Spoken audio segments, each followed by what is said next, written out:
Bonjour mes chers apprenants, aujourd'hui on va étudier la régulation de la pression artérielle à long terme par la DH, qui est une hormone antidiurétique peptidique synthétisée par les neurones sécréteurs au niveau de l'hypothalamus. Quand est-ce Quand on a une hypotension qui est détectée par ces neurones sécréteurs, ils vont sécréter la DH au niveau de l'hypothalamus.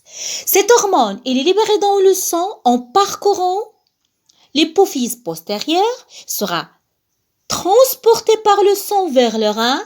Au niveau des reins, elle va stimuler l'augmentation de la réabsorption d'eau qui conduit à une augmentation de la volumétrie, puis augmentation de la pression. La régulation de la pression artérielle à court terme rapide.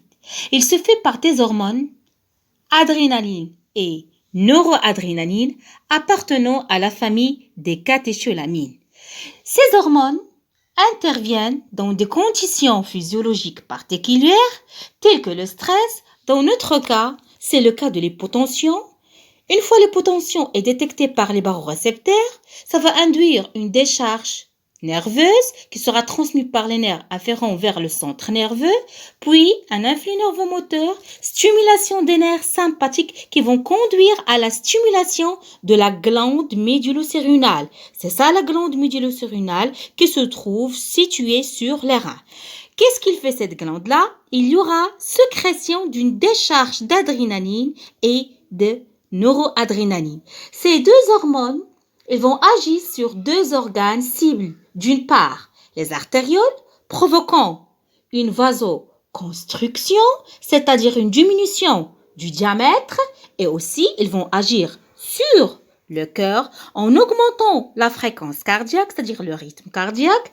Qui dit vasoconstriction et cardio. Notre cours touche à sa fin. On va étudier aujourd'hui la régulation de la pression artérielle à moyen terme par le système rénine-angiotensine.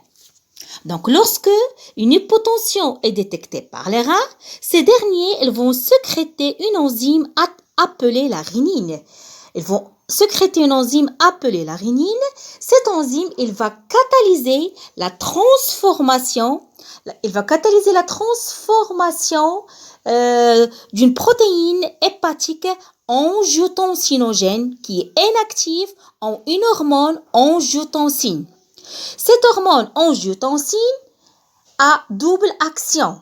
Elle est tout d'abord capable de faire augmenter la vasoconstriction en agissant sur les vaisseaux sanguins et de cette manière-là, la pression artérielle sera augmentée et d'autre part, il va stimuler la sécrétion d'une hormone aldostérone par la corticosérénale qui se trouve au niveau des reins. Cette aldostérone, il a pour effet l'augmentation de la réabsorption rénale de Na+, et de la rétention d'eau qui conduit à une augmentation de la volume qui a pour effet augmentation de la pression artérielle et ainsi la pression artérielle tend à retrouver sa valeur normale. Notre cours touche à sa fin. Je vous ai ramené ce petit résumé pour bien comprendre quels sont les mécanismes qui interviennent dans la régulation de la pression artérielle.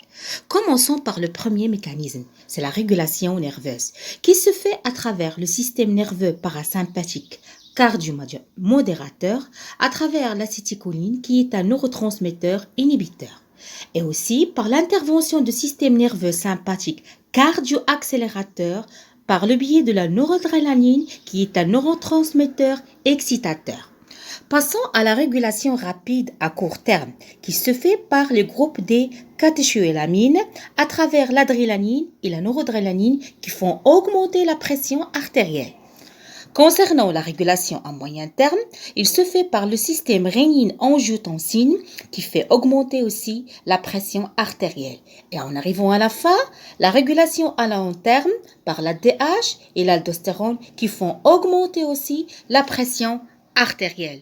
Donc j'espère que vous avez compris tout. Merci de votre attention et à bientôt.